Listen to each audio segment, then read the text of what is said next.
नमस्कार। The international society for Krishna consciousness यानी अंतरराष्ट्रीय कृष्ण भावनामृत संघ इस्कॉन के संस्थापक आचार्य एसी भक्तिवेदांत स्वामी प्रभुपाद की 125वीं जयंती के अवसर पर आयोजित इस विशेष कार्यक्रम में परम आदरणीय माननीय श्री नरेंद्र मोदी जी, हमारे सम्मानित प्रधानमंत्री जी का हम हार्दिक अभिनंदन करते हैं। आपकी गरिमा में उपस्थिति के लिए मान्यवर आपका सादर आभार। अत्यंत आदर भाव से केंद्रीय संस्कृति मंत्री माननीय श्री जी किशन रेड्डी और इस्कॉन ब्यूरो के अध्यक्ष आदरणीय श्री गोपाल कृष्ण गोस्वामी महाराज का भी हार्दिक स्वागत है। विश्व भर से हमारे साथ लाइव स्ट्रीमिंग के जरिए जुड़े भक्तगण और अतिथिगण का भी हार्दिक स्वागत है। आज संपूर्ण इस्कॉन के लिए अत्यंत गौरवशाली पल है जब माननीय प्रधानमंत्री जी के कर कमलों के द्वारा भक्तिवेदांत स्वामी प्रभुपाद की 125वीं जयंती के अवसर पर 125 रुपए का स्मारक सिक्का जारी किया जा रहा है। इस्कॉन का मिशन भगवत गीता और अन्य प्राचीन शास्त्रों के अनुसार कृष्ण चेतना के विज्ञान की शिक्षा को जन जन तक पहुंचाकर समाज की भलाई को बढ़ावा देना है। 100 से ज्यादा देशों में विभिन्न प्रकार के समाज कल्याण के कार्यों को भी आगे बढ़ा रहा है इस्कॉन। कोरोना कालखंड में भी इस्कॉन ने आगे बढ़कर लोगों की मुश्किलें आसान करने के लिए हर संभव प्रयास किए हैं। मान्यवर, कार्यक्रम की शुरुआत करेंगे मंगलाचरण के साथ। इस्कॉन के मायापुर पश्चिम बंगाल में स्थित वर्ल्ड हेडक्वार्टर के मल्टीनेशनल स्कूल भक्ति वेदांता वैदिक गुरुकुल के छात्र प्रस्तुत कर रहे हैं स्वस्ति वाचन। हरि ओम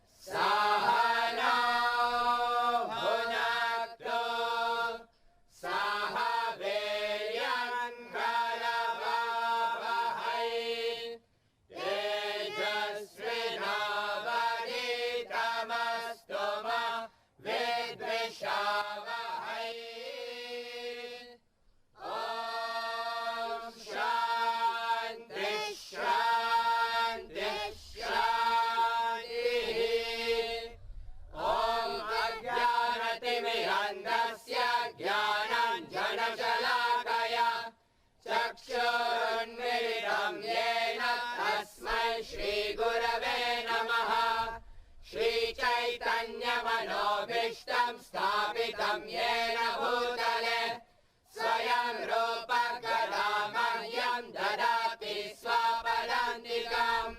नमो ॐ विष्णुपादाय कृष्णपृष्ठाय भूतले श्रीमते भक्तिवेदान्त स्वामिनिति नामिने।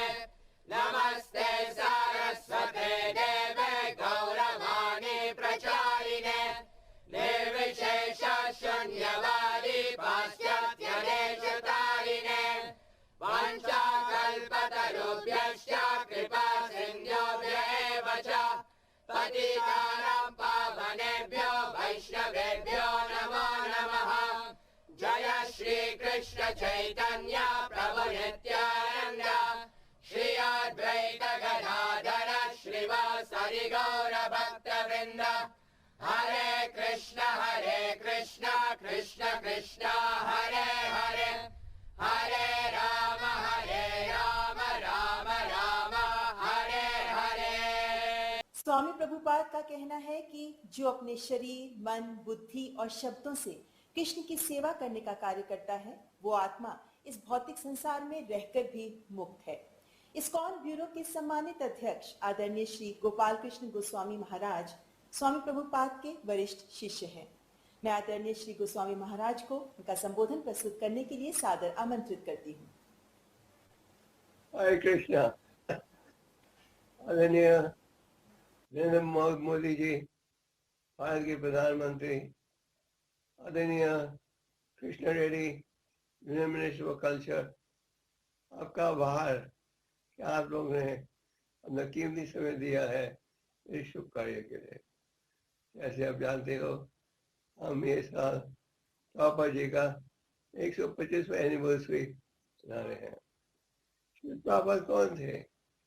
चैतन्य महाप्रभु की भविष्यवाणी थी कि एक दिन विश्व के हर कोने में यह हरिनाम का प्रचार होगा और इसको सफल बनाने के लिए बाबा जी प्रकट हुए थे, क्या करा वे 1896 में।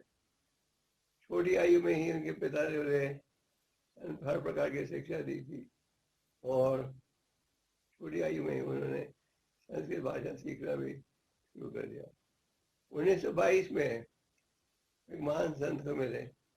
उस वक्त प्रभुपाद जी महात्मा गांधी के फ्रीडम मूवमेंट में थे और 1922 में मिले एक महान संत जिनका नाम था भक्ति सिद्धांत सरस्वती ठाकुर।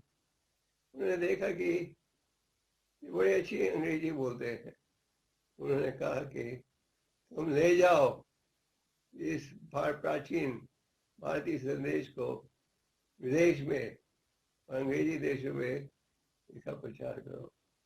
ये आदेश दिया था 1922 में और प्रभुपाद जी प्रयास करते गए।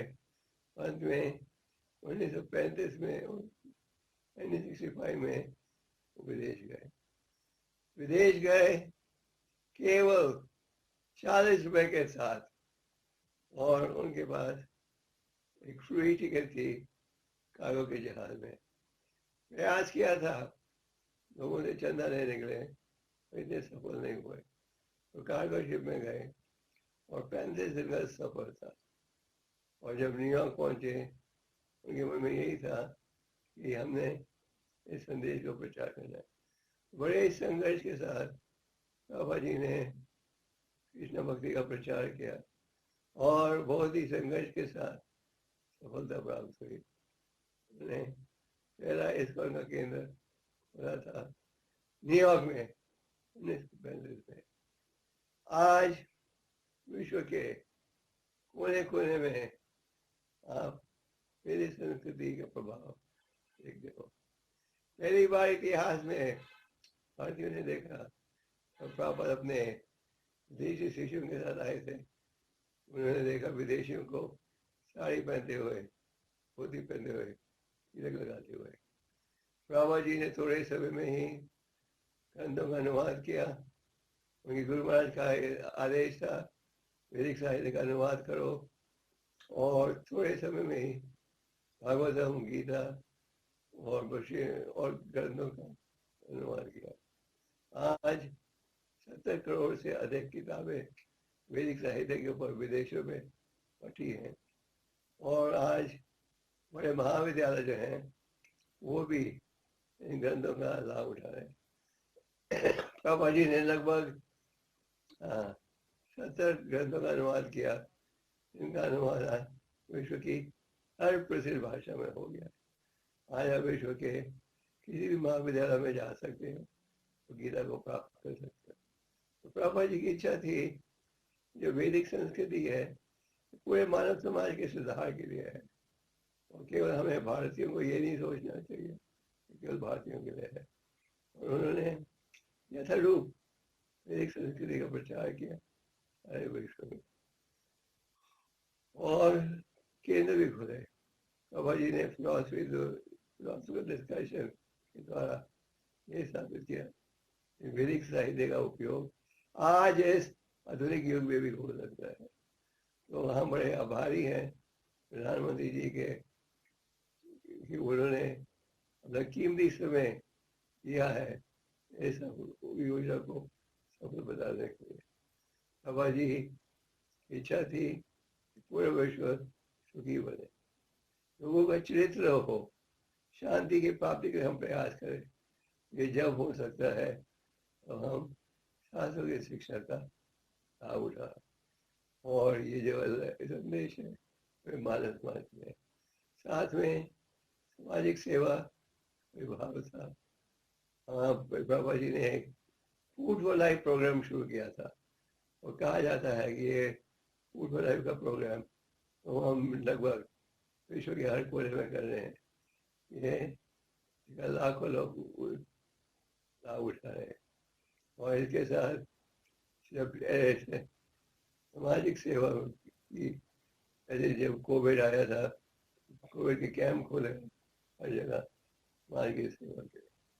तो भारतीय संस्कृति का लाभ हम सबको उठाना चाहिए। बाबा जी की वही इच्छा थी कि भारतवासी अपनी संस्कृति को नहीं भूले। कई विदेशी पंडित स्कॉलर्स भारत में आए और उन्होंने वैदिक शास्त्रों का अनुवाद किया, जो असली भाव था वो बदल दिया। प्रॉपर ने ये लिखा है, these books are for everyone। एक बड़े फिलोसफर थे वेस्ट के, कॉक्स, उन्होंने कहा कि proper was 1 in a million, such a great devotee. और आज जो वैदिक संस्कृति का भाव है ये बढ़ते जा रहा है। हम बड़े आभारी हैं हमारे प्रधानमंत्री जी ने इस शुभ अवसर पर हमें दिया है। पिछले साल प्रधानमंत्री जी आए थे हमारे केंद्र में सबसे बड़ी गीता की स्थापना करने के लिए, तो हम आभारी हैं कि आप लोग सहयोग दे रहे हो। ये जो कॉइन आपने रिलीज करने जा रहे हो, ये 125th एनिवर्सरी का स्पेशल कॉर्पोरेटिव कॉइन है। आप लोगों का बहुत शुक्रिया और हम फिर से आभार कर रहे हैं इस योजना को सफल बनाने के लिए। आपका बहुत बहुत शुक्रिया और भगवान आपकी सरकार को और भी शक्ति दे कि वो देश को मार्गदर्शन दे सके। बहुत जरूरी है कि देश को मार्गदर्शन देने के लिए हमारे पास भी आध्यात्मिक ज्ञान होना चाहिए, कुछ शास्त्रों का ज्ञान होना चाहिए, फिर हम ठीक मार्गदर्शन दे सकते हैं। और प्रजा जब इस शिक्षा का लाभ उठाएगी तब देश में शांति, विश्व में शांति आएगी। जो वैदिक साहित्य है इसमें शांति का संदेश है पूरे मानव समाज में। बहुत शुक्रिया, भगवान आप लोगों को, प्रधानमंत्री और उनकी सरकार को और भी शक्ति दे इसको मार्गदर्शन देने के लिए। हरे कृष्ण। धन्यवाद आदरणीय गोस्वामी महाराज जी। और मैं माननीय प्रधानमंत्री जी से विनयपूर्ण आग्रह करती हूँ कि कृपया रिमोट का बटन दबाकर भक्ति वेदांत स्वामी प्रभुपाद की 125वीं जयंती के अवसर पर 125 रुपए का स्मारक सिक्का जारी करें।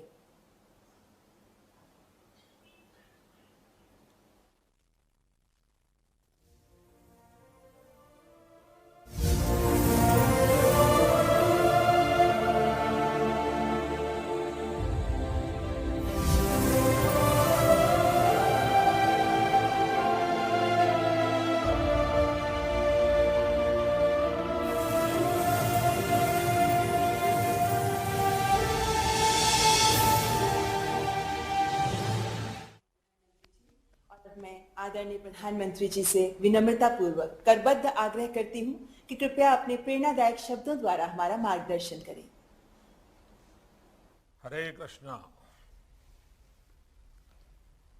आज के इस पुण्य अवसर पर हमारे साथ जुड़ रहे देश के संस्कृति मंत्री श्रीमान जी किशन रेड्डी जी, इस्कॉन ब्यूरो के प्रेसिडेंट श्री गोपाल कृष्ण गोस्वामी जी और दुनिया के अलग अलग देशों से हमारे साथ जुड़े हुए सभी साथी कृष्ण भक्तगण, परसों श्री कृष्ण जन्माष्टमी थी और आज हम श्रील प्रभुपाद जी की 125वीं जन्म जयंती मना रहे हैं। ये ऐसा है जैसे साधना का सुख और संतोष दोनों एक साथ मिल जाए। इसी भाव को आज पूरी दुनिया में श्रील प्रभुपद स्वामी ने लाखों करोड़ों अनुयायी और लाखों करोड़ों कृष्ण भक्त स्वाभाविक रूप से अनुभव कर रहे हैं। मैं सामने स्क्रीन पर अलग अलग देशों से आप सब साधकों को देख रहा हूं। ऐसा लग रहा है जैसे लाखों मन एक भावना से बंधे हो, लाखों शरीर एक कॉमन कॉन्शियसनेस से जुड़े हुए हो, ये वो कृष्ण कॉन्शियसनेस है जिसकी अलख प्रभुपाद स्वामी जी ने पूरी दुनिया तक पहुंचाई। साथियों, हम सब जानते हैं कि प्रभुपाद स्वामी एक अलौकिक कृष्ण भक्त तो थे ही, साथ ही वो एक महान भारत भक्त भी थे। उन्होंने देश के स्वतंत्रता संग्राम में संघर्ष किया था। उन्होंने असहयोग आंदोलन के समर्थन में स्कॉटिश कॉलेज से अपना डिप्लोमा तक लेने से मना कर दिया था। आज ये सुखद संयोग है कि देश ऐसे महान देशभक्त का 125वां जन्मदिन एक ऐसे समय में हो रहा है जब भारत अपनी आजादी के 75 साल का पर्व अमृत महोत्सव मना रहा है। श्रील प्रभुपाद स्वामी हमेशा कहते थे कि वो दुनिया के देशों में इसलिए भ्रमण कर रहे हैं क्योंकि वो भारत की सबसे अमूल्य निधि दुनिया को देना चाहते हैं। भारत का जो ज्ञान विज्ञान है, हमारी जो जीवन संस्कृति और परंपराएं हैं, उसकी भावना रही है अथभूत दयाम प्रति, अर्थात जीव मात्र के लिए, जीव मात्र के कल्याण के लिए हमारे अनुष्ठानों का भी अंतिम मंत्र यही होता है, इदम न मम, यानी ये मेरा नहीं, ये अखिल ब्रह्मांड के लिए है, संपूर्ण सृष्टि के हित के लिए है। और इसलिए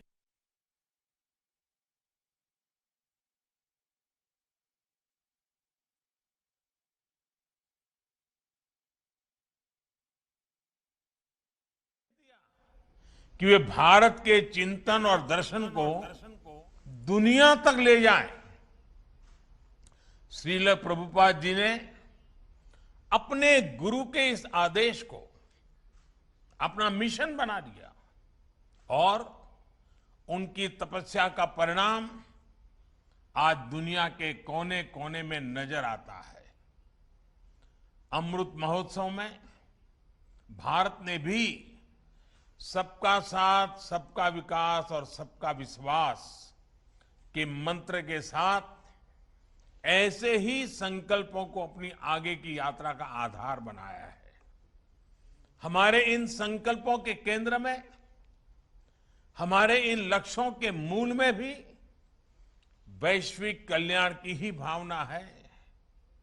और आप सभी इसके साक्षी हैं कि इन संकल्पों की पूर्ति के लिए सबका प्रयास कितना आवश्यक है।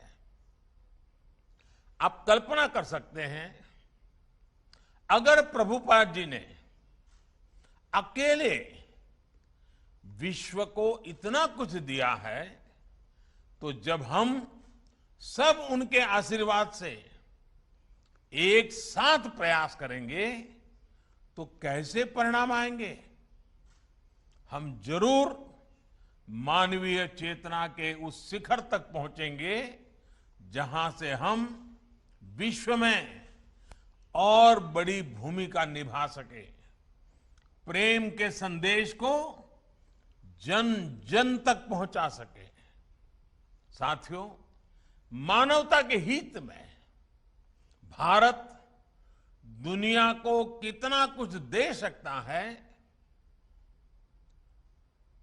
आज इसका एक बहुत बड़ा उदाहरण है विश्व भर में फैला हुआ हमारा योग का ज्ञान, हमारी योग की परंपरा, भारत की जो सस्टेनेबल लाइफस्टाइल है, आयुर्वेद जैसे जो विज्ञान है, हमारा संकल्प है कि इसका लाभ पूरी दुनिया को मिले।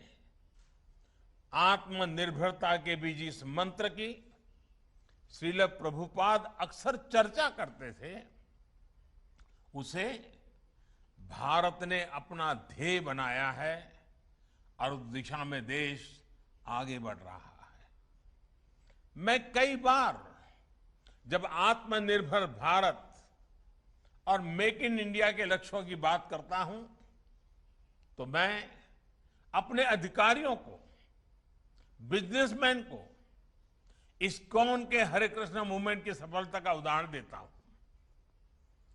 हम जब भी किसी दूसरे देश में जाते हैं और वहां जब लोग हरे कृष्ण बोलकर मिलते हैं तो हमें कितना अपनापन लगता है, कितना गौरव भी होता है। कल्पना करिए, यही अपनापन जब हमें मेक इन इंडिया प्रोडक्ट के लिए मिलेगा तो हमें कैसा लगेगा। इस्कॉन से सीखकर हम इन लक्ष्यों को भी हासिल कर सकते हैं। साथियों, भगवान कृष्ण ने अर्जुन से कहा था, नहि ज्ञानेन सदृशम पवित्रमिहि विद्यते, अर्थात ज्ञान के समान पवित्र कुछ भी नहीं है। ज्ञान को ये सर्वोच्चता देने के बाद उन्होंने एक और बात कही थी, मैव मन अधस्तत्व मयि बुद्धिम निवेशय, यानी ज्ञान विज्ञान को हासिल करने के बाद अपने मन को, बुद्धि को कृष्ण में लगा दो, उनकी भक्ति में समर्पित कर दो। ये विश्वास, ये बल भी एक योग है जिसे गीता के 12वें अध्याय में भक्ति योग कहा गया है। और इस भक्ति योग का सामर्थ्य बहुत बड़ा होता है। भारत का इतिहास भी इसका साक्षी है। जब भारत गुलामी के गहरे गर्त में फंस गया था, अन्याय, अत्याचार और शोषण से पीड़ित भारत अपने ज्ञान और शक्ति पर ध्यान नहीं लगा पा रहा था, तब ये भक्ति ही थी जिसने भारत की चेतना को जीवंत रखा, भारत की पहचान को अक्षुण्ण रखा। आज विद्वान इस बात का आकलन करते हैं कि अगर भक्ति काल की सामाजिक क्रांति न होती तो भारत न जाने कहां होता, किस स्वरूप में होता।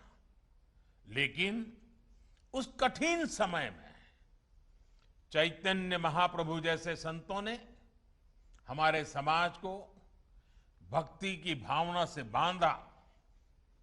उन्होंने विश्वास से आत्मविश्वास का मंत्र दिया। आस्था के भेदभाव, सामाजिक ऊंच नीच, अधिकार अनाधिकार, भक्ति ने इन सबको खत्म करके शिव और जीव के बीच एक सीधा संबंध बना दिया। साथियों, भारत के इतिहास का अध्ययन करें तो आप ये भी पाएंगे कि भक्ति की इस डोर को थामे रहने के लिए अलग अलग कालखंड में ऋषि, महर्षि और मनीषी समाज में आते रहे, अवतरित होते रहे। एक समय अगर स्वामी विवेकानंद जैसे मनीषी आए जिन्होंने वेद वेदांत को पश्चिम तक पहुंचाया, तो वहीं विश्व को जब भक्ति योग को देने की जिम्मेदारी आई तो श्रील प्रभुपाद जी और इस्कॉन ने इस महान कार्य का बीड़ा उठाया। उन्होंने भक्ति वेदांत को दुनिया की चेतना से जोड़ने का काम किया। यह कोई साधारण काम नहीं था। उन्होंने करीब 70 साल की उस उम्र में इस्कॉन जैसा वैश्विक मिशन शुरू किया जब लोग अपने जीवन का दायरा और सक्रियता कम करने लगते हैं, ये हमारे समाज के लिए और हर व्यक्ति के लिए एक बड़ी प्रेरणा है। कई बार हम देखते हैं लोग कहने लगते हैं कि उम्र हो गई, नहीं तो बहुत कुछ करते, या फिर अभी तो सही उम्र नहीं है ये सब काम करने की। लेकिन प्रभुपाद स्वामी अपने बचपन से लेकर के पूरे जीवन तक अपने संकल्पों के लिए सक्रिय रहे। प्रभुपाद जी समुद्री जहाज से जब अमेरिका गए तो वो लगभग खाली जेब थे। उनके पास केवल गीता और श्रीमद् भागवत की पूंजी थी। रास्ते में उन्हें 2-2 बार हार्ट अटैक आया यात्रा के दरमियान। जब वो न्यूयॉर्क पहुंचे तो उनके पास खाने की व्यवस्था भी नहीं थी, रहने का तो ठिकाना ही नहीं था। लेकिन उसके अगले 11 सालों में दुनिया ने जो कुछ देखा, श्रद्धेय अटल जी के शब्दों में कहें तो अटल जी ने इनके विषय में कहा था, वो किसी चमत्कार से कम नहीं था। आज दुनिया के अलग अलग देशों में सैकड़ों इस्कॉन मंदिर है। कितने ही गुरुकुल भारतीय संस्कृति को जीवंत बनाए हुए हैं। इस्कॉन ने दुनिया को बताया है कि भारत के लिए आस्था का मतलब है उमंग, उत्साह और उल्लास और मानवता पर विश्वास। आज अक्सर दुनिया के अलग अलग देशों में लोग भारतीय वेशभूषा में कीर्तन करते दिख जाते हैं। कपड़े सादे होते हैं, हाथ में ढोलक, मंजीरा जैसे वाद्य यंत्र होते हैं, हरे कृष्ण का संगीतमय कीर्तन होता है और सब एक आत्मिक शांति में झूम रहे होते हैं। लोग देखते हैं तो उन्हें यही लगता है कि शायद कोई उत्सव या आयोजन है। लेकिन हमारे यहां तो ये कीर्तन, ये आयोजन जीवन का सहज हिस्सा है। आस्था का ये उल्लासमय स्वरूप निरंतर पूरी दुनिया में लोगों को आकर्षित करता रहा है। ये आनंद आज स्ट्रेस से दबे विश्व को नई आशा दे रहा है। साथियों, गीता में भगवान कृष्ण का कथन है, अद्वेष्टा सर्वभूतानां मैत्रः करुण एव च निर्ममो निरहंकारः सम दुख सुख शमी।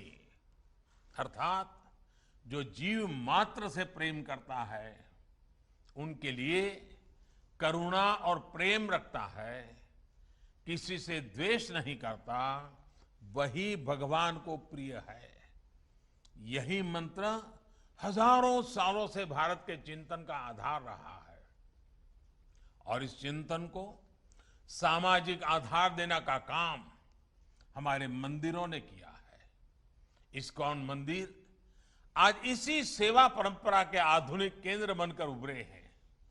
मुझे याद है जब कच्छ में भूकंप आया था तो किस तरह इस्कॉन ने लोगों की सेवा के लिए आगे बढ़कर काम किया था। जब भी देश में कोई आपदा आई है, चाहे वो उत्तराखंड की त्रासदी हो या उड़ीसा और बंगाल में साइक्लोन की तबाही, इस्कॉन ने समाज का संबल बनने का काम किया है।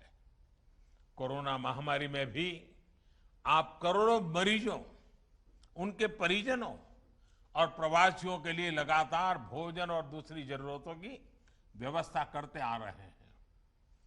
महामारी के अलावा भी लाखों गरीबों के भोजन और सेवा का अनवरत अभियान आपके माध्यम से चलता रहा है। जिस तरह से इस्कॉन ने कोविड मरीजों के लिए अस्पताल बनाए और अब वैक्सीन अभियान में भी सहभागिता निभा रहे हैं, उसकी भी जानकारी मुझे लगातार मिलती रहती हैं। मैं इस्कॉन को, इससे जुड़े सभी भक्तों को आपके इस सेवा यज्ञ के लिए बहुत बहुत शुभकामनाएं देता हूं। साथियों, आज आप सत्य, सेवा और साधना के मंत्र के साथ न केवल कृष्ण सेवा कर रहे हैं, बल्कि पूरी दुनिया में भारतीय आदर्शों और संस्कारों के ब्रांड एम्बेसडर की भी भूमिका निभा रहे हैं। भारत का शाश्वत संस्कार है सर्वे भवन्तु सुखिनः, सर्वे सन्तु निरामया। यही विचार इस्कॉन के जरिए आज आप सभी का, लाखों करोड़ों लोगों का संकल्प बन चुका है।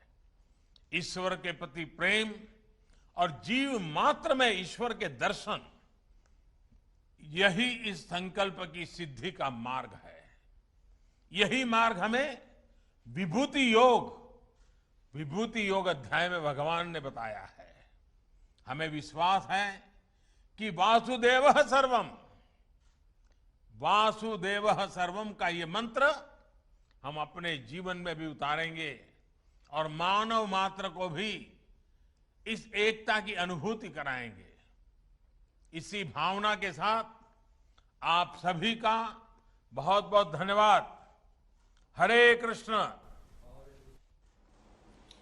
बहुत बहुत धन्यवाद माननीय प्रधानमंत्री जी, आपके सुवचनों के लिए हार्दिक आभार, हृदय से साधुवाद। हम माननीय प्रधानमंत्री जी, माननीय केंद्रीय संस्कृति मंत्री आदरणीय श्री गोपाल कृष्ण गोस्वामी महाराज और विश्व भर से हमारे साथ जुड़े अतिथिगण और भक्तगण का धन्यवाद करते हैं। नमस्कार।